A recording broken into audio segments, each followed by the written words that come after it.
Jézabel, d'après Irène Nemirovsky, interprétation Chloé Horry.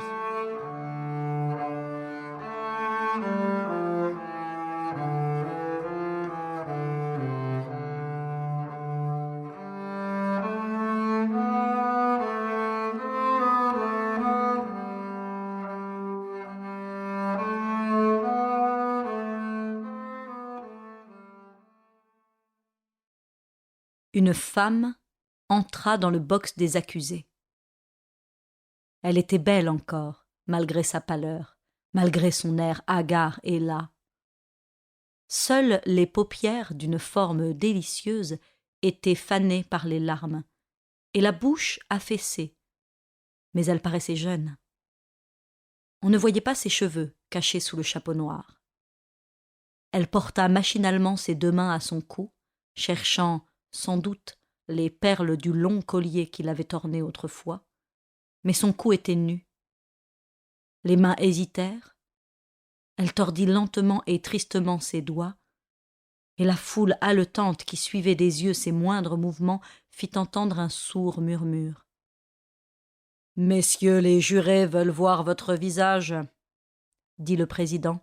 « Enlevez votre chapeau. » Elle l'ôta, et de nouveau, tous les regards s'attachèrent à ses mains nues, petites et parfaites. Sa femme de chambre, assise au premier rang des témoins, fit un mouvement involontaire en avant, comme pour lui venir en aide, puis la conscience du présent lui revint. Elle rougit et se troubla. C'était un jour d'été parisien, froid et pâle. La pluie coulait sur les hautes fenêtres. Les vieilles boiseries, les caissons d'or du plafond, les robes rouges des juges étaient éclairées par une lumière livide d'orage. L'accusée regarda les jurés assis en face d'elle, puis la salle où des grappes humaines s'accrochaient à chaque angle. Le président demanda « Vos noms et prénoms, où êtes-vous nés, votre âge ?» On n'entendit pas le murmure qui s'échappait des lèvres de l'accusée. Dans la salle, des femmes chuchotèrent. « Elle a répondu, qu'est-ce qu'elle a dit? Où est-elle née? Je n'ai pas entendu. Quel âge a-t-elle? On n'entend rien. » Ses cheveux étaient blonds, pâles et légers. Ses vêtements noirs. Une femme dit à voix basse « Elle est très bien » et soupira de plaisir, comme au théâtre. Le public debout entendait mal l'acte d'accusation. De main en main passaient les journaux de midi qui reproduisaient en première page les traits de l'accusé et le récit du crime. La femme s'appelait Gladys Eisenach. Elle était accusée d'avoir assassiné son amant, Bernard Martin, âgé de 20 ans. Le président commença l'interrogatoire. « Où êtes-vous né ?»« À Santa Paloma. » « C'est un village qui se trouve aux confins du Brésil et de l'Uruguay, » dit le président au juré. « Quel est votre nom de jeune fille ?»« Gladys Burnera. » « Nous ne parlerons pas ici de votre passé. J'entends de votre enfance et de votre première jeunesse qui se sont écoulées en voyage dans des contrées lointaines, dont plusieurs ont subi des bouleversements sociaux et où il a été impossible de procéder aux investigations d'usage. Nous devrons donc faire principalement état de vos propres déclarations en ce qui concerne ces premières années. Vous avez déclaré à l'instruction que vous étiez la fille d'un armateur de Montevideo, que votre mère, Sophie Burnera, ayant quitté votre père 2 mois après son mariage, vous êtes née loin de lui et ne l'avez jamais connu. Est-ce exact? C'est exact. Votre enfance s'est écoulée dans de nombreux voyages. Vous vous êtes mariée presque enfant, selon la coutume de votre pays. Vous avez épousé le financier Richard Eisenach. Vous avez perdu votre mari en 1912. Vous appartenez à cette société mouvante, cosmopolite, qui n'a d'attache ni de foyer nulle part. Vous avez indiqué comme lieu de séjour depuis la mort de votre mari l'Amérique du Sud, l'Amérique du Nord, la Pologne, l'Italie, l'Espagne et j'en passe, sans compter de nombreuses croisières sur votre yacht que vous avez vendu en 1930. Vous êtes extrêmement riche, Votre fortune vous vient d'une part de votre mère, d'une autre part de votre mari décédé. Vous avez vécu en France à plusieurs reprises avant la guerre, et vous y êtes établi depuis 1928. De 1914 à 1915, vous avez habité près d'Antibes. Cette date et ce lieu doivent vous rappeler de tristes souvenirs. C'est là que votre fille unique est morte, en 1915. Votre vie, après ce malheur, devient encore plus capricieuse, plus vagabonde. Vous avez eu des liaisons nombreuses, vite dénouées, dans cette atmosphère d'après-guerre propice aux aventures amoureuses. Enfin, en 1930, vous avez connu chez des amis communs le comte Aldomonti, d'une ancienne et très honorable famille italienne. Il vous proposa de l'épouser. Le mariage fut décidé, n'est-il pas vrai? Oui, dit Gladys et Isénac à voix basse. Vos fiançailles furent quasi officielles. Brusquement, vous deviez les rompre. Pour quelle raison? Vous ne voulez pas répondre? Sans doute ne vouliez-vous pas renoncer à votre vie libre et capricieuse et à tous les avantages de cette liberté. Votre fiancé devint votre amant, est-ce exact? C'est exact. On ne signale aucune liaison depuis 1930 jusqu'en octobre 1934. Vous avez été fidèle au comte Monti pendant 4 ans. Un hasard mit sur votre chemin celui qui devait devenir votre victime. C'était un enfant de 20 ans, Bernard Martin, d'une très modeste extraction, fils naturel d'un ancien maître d'hôtel. Cette circonstance, qui blessait votre orgueil, fut, sans nul doute, la cause qui vous poussa à nier longtemps, contre toute vraisemblance, vos relations avec la victime. Bernard Martin, étudiant à la faculté des lettres de Paris, habitant 6 rue des Fossés Saint-Jacques, âgé de 20 ans, sut donc vous séduire. Vous, une femme du monde, d'une grande beauté, riche, adulée. Répondez. Vous deviez lui céder avec une rapidité vraiment étrange, vraiment scandaleuse. Vous deviez le corrompre, lui donner de l'argent et finalement le tuer. C'est de ce crime que vous répondez aujourd'hui. L'accusée serra lentement l'une contre l'autre ses mains tremblantes. Les ongles s'enfoncèrent dans la chair pâle. Les lèvres décolorées s'entr'ouvrirent avec peine, mais pas une parole n'en sortit. Pas un son. Le président demanda encore « Dites à messieurs les jurés comment vous l'avez rencontré. » Vous ne voulez pas répondre? Il m'a suivi un soir, dit-elle enfin à voix basse. C'était en automne dernier, je ne me rappelle pas la date, non, je ne m'en souviens pas, répéta-t-elle plusieurs fois avec égarement. Vous avez indiqué à l'instruction la date du 12 octobre. C'est possible, je ne me rappelle plus. Il vous a fait des propositions? Voyons, répondez. Je conçois que l'aveu vous soit pénible. Vous l'avez suivi le même soir? Elle poussa un faible cri. Non, non, c'est faux, écoutez-moi. Elle prononça quelques mots étouffés que personne n'entendit, puis se tut. Parlez, dit le président. L'accusée se tourna une fois encore vers les jurés et vers la foule qui la regardait avidement. Elle eut un mouvement las et désespéré, et soupira enfin. « Je n'ai rien à dire. » Alors répondez à mes questions, accusée. Vous avez refusé de l'écouter ce soir-là, dites-vous. Le lendemain, 13 octobre, l'enquête a pu prouver que vous étiez allé le retrouver, chez lui, rue des Fossés Saint-Jacques, est-ce exact? Oui, dit-elle, et le sang qui était monté à ses joues tandis qu'elle répondait reflua lentement, la laissant tremblante et livide. C'était donc votre habitude d'écouter ainsi les garçons qui vous accostaient dans la rue? Ou bien avez-vous trouvé celui-là particulièrement séduisant? Vous ne voulez pas répondre? Vous avez déchiré le voile de votre vie privée. Sur cette place publique qu'est un prétoire de cour d'assises, tout doit être étalé au grand jour. Oui, dit-elle avec lassitude. Vous êtes donc allé chez lui.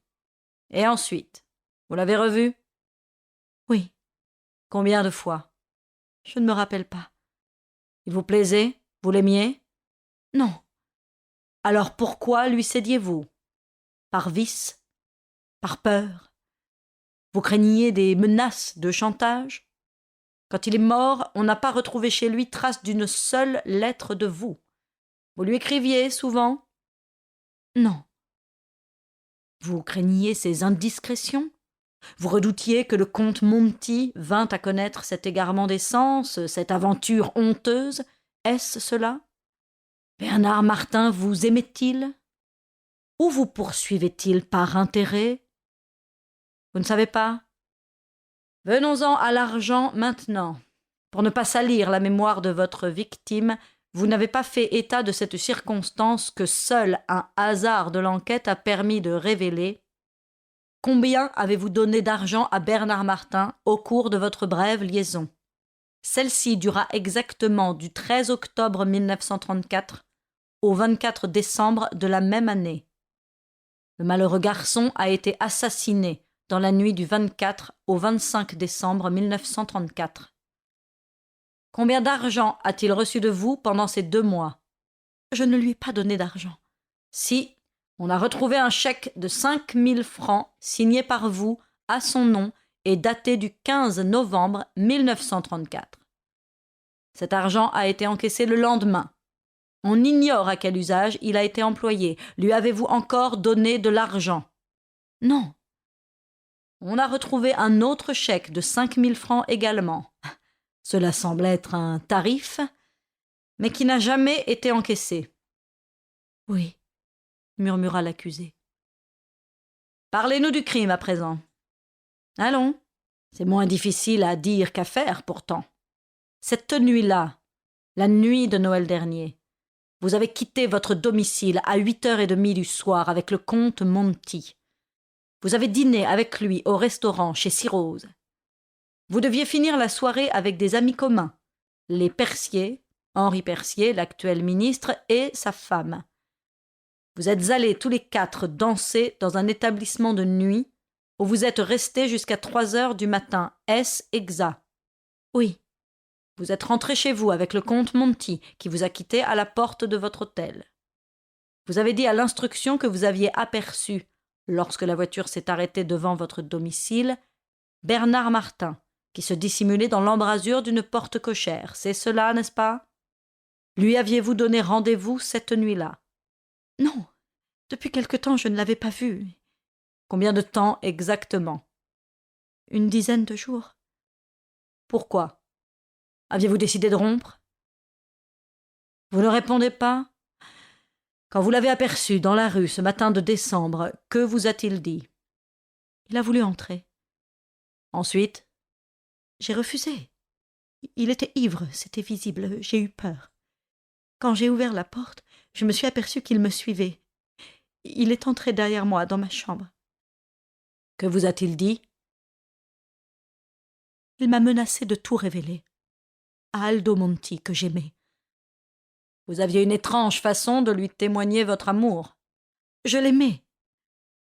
Ensuite? J'ai pris peur. Je l'ai supplié, mais il s'est moqué de moi et il m'a repoussé. En cet instant, le téléphone a sonné. Seul Aldo Monti pouvait ou devait me téléphoner à cette heure-là. Bernard Martin a saisi le récepteur. Il a voulu répondre, J'ai pris mon revolver dans le tiroir de ma table de chevet. À côté de mon lit, et j'ai tiré. Je ne savais plus ce que je faisais. Vraiment. C'est la phrase classique de tous les assassins. C'est la vérité pourtant, dit Gladys Eisenach à voix basse. Admettons-le. Quand vous avez repris conscience, que s'est-il passé? Il était étendu, sans vie devant moi. J'ai voulu le ranimer, mais j'ai bien vu que tout était inutile. Et ensuite? Ensuite, ma femme de chambre a appelé les agents et c'est tout. Vraiment. Et lorsque les agents sont arrivés et que le crime a été découvert, vous l'avez, n'est-ce pas, avoué avec franchise? Non. Qu'avez-vous dit? J'ai dit que je venais de rentrer, que lorsque je me déshabillais dans le cabinet de toilette voisin, j'avais entendu du bruit, que j'avais ouvert la porte et aperçu un inconnu. Qui faisait main basse sur vos bijoux, n'est-il pas vrai? Vos bijoux que vous aviez laissés en vous dévêtant sur la coiffeuse. Oui, oui, c'est cela. Le mensonge eût paru vraisemblable, dit le président en se tournant vers les jurés. Car la fortune, la position sociale de l'accusée, la mettait facilement à l'abri du soupçon. Malheureusement pour elle, lorsque les enquêteurs sont arrivés, l'accusée portait encore son manteau d'hermine, sa robe de soirée et tous ses bijoux. Dès le lendemain, elle fut habilement interrogée par le juge d'instruction. Je n'hésiterai pas à qualifier cette déposition de modèle du genre. Elle est très belle. Elle est cruelle, je n'en disconviens pas, mais très belle. On voit cette femme perdre pied, s'enferrer, comme on dit vulgairement, se troubler, mentir, se rétracter. Elle jure, et avec quel accent de sincérité, que jamais Bernard Martin n'a été son amant. Elle l'assure au mépris de toute vraisemblance, de toute logique. Elle pleure, elle supplie, et finalement, elle avoue. Le juge d'instruction, dans une analyse serrée, habile, la presse de questions finit par reconstituer son aventure, hélas banale. Cette femme vieillissante, attirée par la jeunesse de cet enfant, par le piment de l'inconnu, de l'aventure, peut-être même par l'humble condition de l'amant, qui sait. Elle qui était lasse, sans doute, des amours de son rang, elle lui cède, veut se reprendre, croit avec une arrogance de femme riche que l'amant a été payé, qu'il se contentera de cette aumône, qu'il s'effacera de sa vie, mais sa beauté, son prestige, paraissent inoubliables au garçon, qui n'a jamais connu que des filles de brasserie ou des petites prostituées. Il la poursuit, la menace, elle prend peur et tue. Cette déposition est vraiment émouvante. À chaque question du magistrat, la femme essaye d'abord de se débattre, puis avoue et répond oui. Oui, ce mot revient constamment. Elle n'explique rien, elle a honte. Elle défaille de honte, comme maintenant, messieurs les jurés. Mais l'exposition de son crime, le récit qu'on lui en fait est si vrai, si lumineux, si logique, qu'elle ne peut pas se défendre. Oui, encore, dit-elle, et oui, enfin, à la question si grave, a-t-elle tué par préméditation? Ensuite, elle s'est rétractée, comprenant l'importance de cette réponse. Elle prétend avoir tué dans un moment d'égarement. Pourtant, accusée, vous aviez vécu toute votre vie sans posséder d'armes. Et voici que 3 semaines à peine après avoir connu Bernard Martin, vous allez chez l'armurier. Et depuis, ce revolver ne vous quitte pas, est-ce exact? Il était dans un tiroir près de mon lit. Pourquoi l'aviez-vous acheté? Je ne sais pas. Singulière réponse. Allons, dites la vérité. Songiez-vous à tuer Bernard Martin? Non, je le jure. À qui était-il destiné alors? À vous-même? Au comte Monti, dont vous étiez jalouse, a-t-on prétendu? À une rivale? Non, non, murmura l'accusé en cachant son visage dans ses mains. Que l'on ne m'interroge plus, je ne dirai plus rien. J'ai tout avoué, tout ce qu'on a voulu. Soit, nous allons procéder à l'audition des témoins. Huissier, introduisez le premier témoin. Une femme entra. Sur sa figure olivâtre coulaient des larmes. On voyait briller ses prunelles effarées qui allaient du box des accusés à la pourpre des juges. Dehors, la pluie ruisselait. Dehors, la pluie ruisselait. On entendait son crépitement monotone. Un des journalistes qui s'ennuyait griffonna des phrases de roman sur la feuille étalée devant lui. Le vent arrache de longs gémissements aux platanes d'or qui bordent la Seine. Vos noms, prénoms. Larivière, Flora, Adèle. Votre âge. 32 ans. Profession. Première femme de chambre de Madame Eisenach. Vous ne pouvez pas prêter serment. Je vous interroge en vertu de mon pouvoir discrétionnaire. Quand êtes-vous entré au service de l'accusé? Il y aura 7 ans, le 19 janvier. Dites-nous ce que vous savez du crime. Votre maîtresse devait réveillonner cette nuit-là en compagnie du comte Monti? Oui, monsieur le président. Vous a-t-elle dit à quelle heure elle rentrerait? Assez tard, m'a-t-elle dit. Elle m'a défendu de l'attendre. Cela lui arrivait-il parfois? Ou bien l'attendiez-vous ordinairement? J'avais été malade un mois auparavant, et je me sentais très fatiguée encore. Madame n'était pas comme la plupart des patronnes, elle ménageait son personnel. Elle me dit avec une grande bonté: « Vous vous fatiguez trop, ma pauvre Flora, je vous défends de veiller, je me déshabillerai seule. » Vous a-t-elle paru ce soir-là comme à son ordinaire, ni nerveuse, ni agitée? Triste seulement. Elle était souvent triste. Plus d'une fois je l'ai vue pleurer. Croyez-vous savoir la cause de ses larmes? Elle était jalouse de monsieur le comte. Reprenez votre récit. Madame est partie, et je me suis couchée.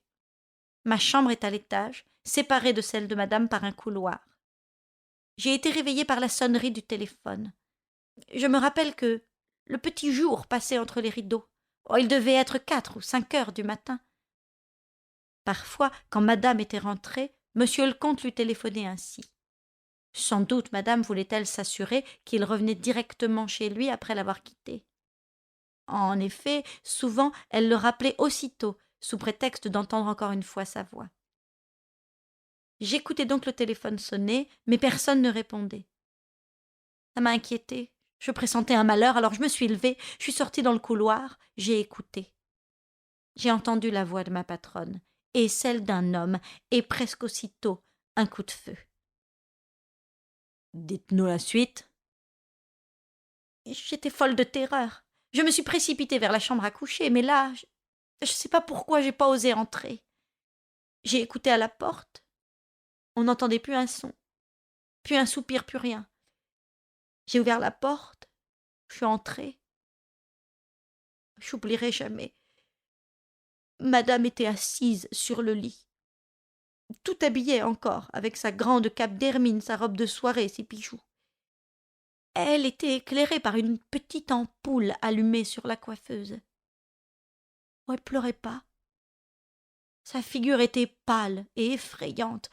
Alors je l'appelle, je la tire par le bras, je crie « Madame, madame !» mais elle semblait rien entendre. Enfin elle me regarde, et elle me fait « Flora, je l'ai tuée. » Ah, la première idée qui m'est venue à l'esprit en cet instant, c'est qu'elle avait tué son amie, qu'elle s'était querellée avec monsieur le comte, puis qu'elle avait tiré dans un moment d'égarement. Je regarde de tous les côtés. J'étais tellement émue et la chambre était si mal éclairée que tout d'abord je n'ai vu à terre qu'une masse noire, comme si on avait jeté sur le parquet un tas de vêtements. J'allume, je vois dans un coin le téléphone qui avait roulé à terre et à côté le revolver. Puis j'aperçois un homme, étendu. Oh, bonne Vierge! Oh, je me penche, j'en crois pas mes yeux, ce n'était pas monsieur le comte, mais un garçon que j'avais jamais vu. Vous n'aviez jamais rencontré la victime, soit au domicile de votre maîtresse, soit au dehors? Jamais, monsieur le président. L'accusé n'a jamais prononcé son nom devant vous?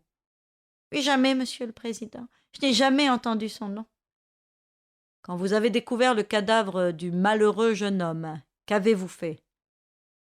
J'ai pensé qu'il respirait peut-être encore. Alors je l'ai dit à madame. Elle s'est levée, elle s'est agenouillée à côté de moi. Elle a soulevé la tête de ce Bernard Martin. Elle l'a soulevé.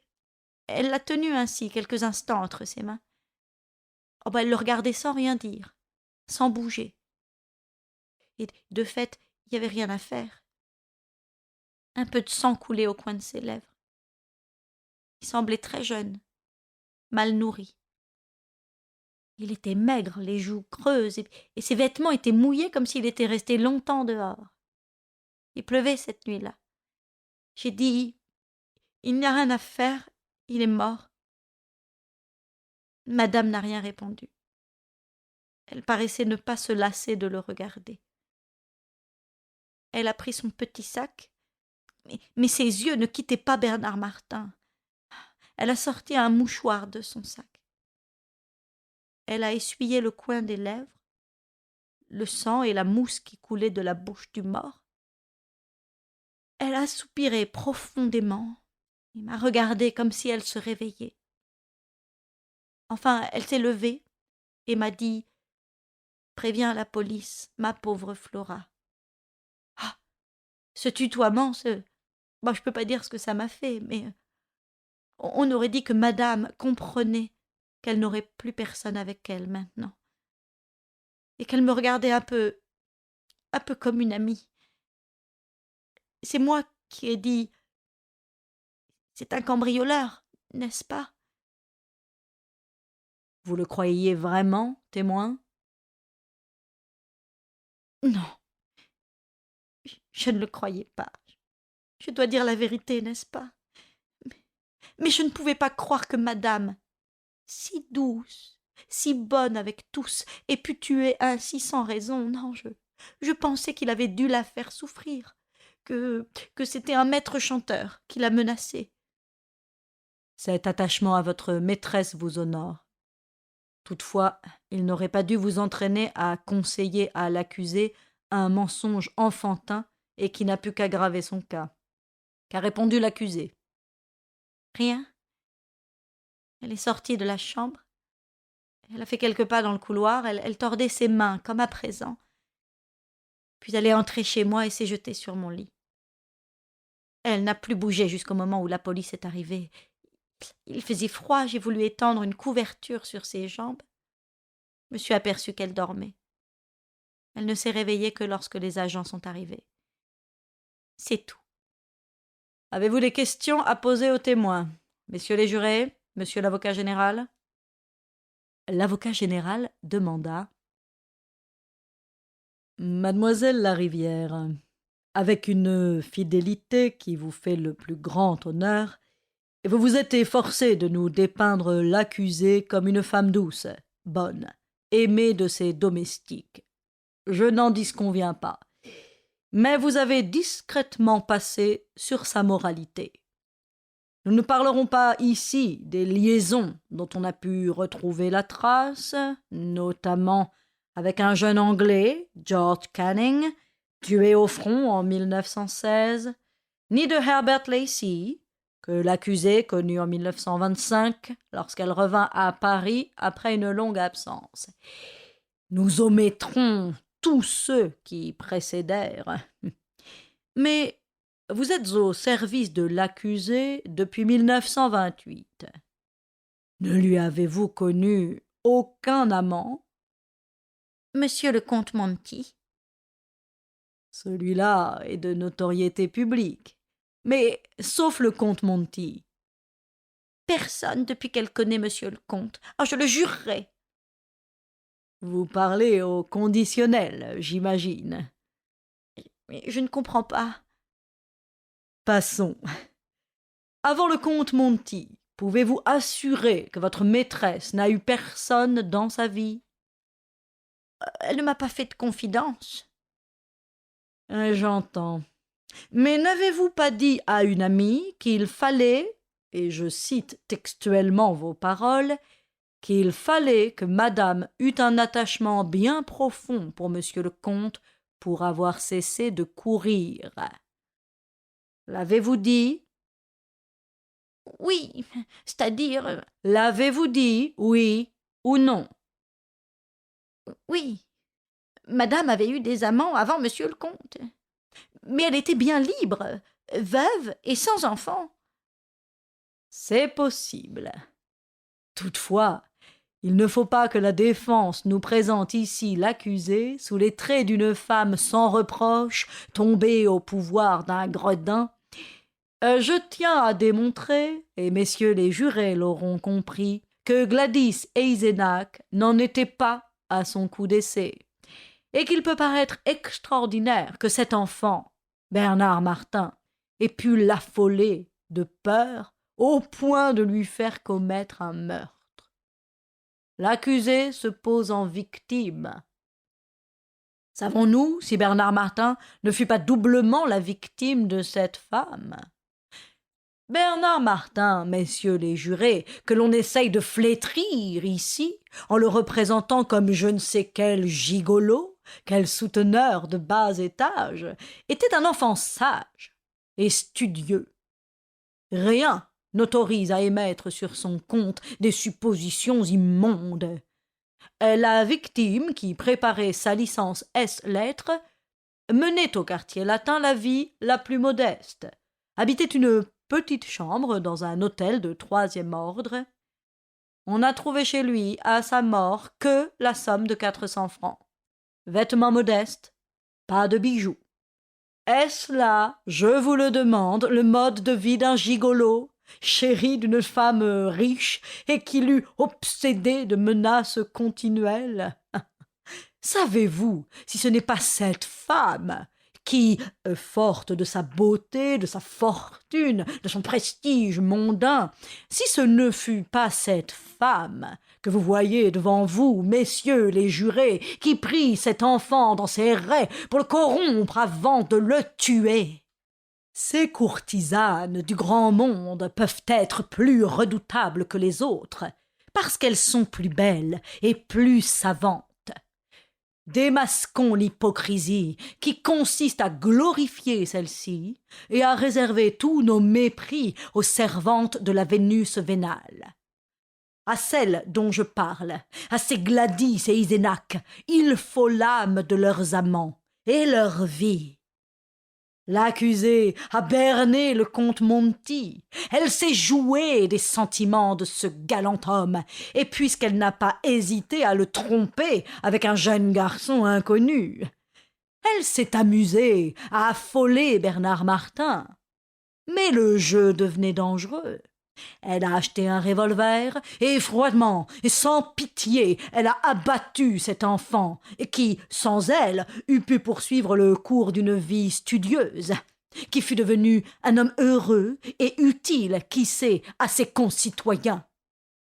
Mademoiselle Larivière, dit l'avocat de la défense. Un mot, je vous prie. Votre maîtresse aimait-elle le comte Monti? Et répondez avec votre sensibilité de femme. Oh, elle l'adorait. Je vous remercie, mademoiselle. Que ce mot seul serve de réponse au beau mouvement d'éloquence de monsieur l'avocat général. Un humble mot, mais si vrai. Elle adorait son amant. Amoureuse, jalouse. Nous espérons que vous avez apprécié cet aperçu. Pour continuer à écouter ce livre audio sur Google Play Livres, utilisez le lien dans la description de la vidéo.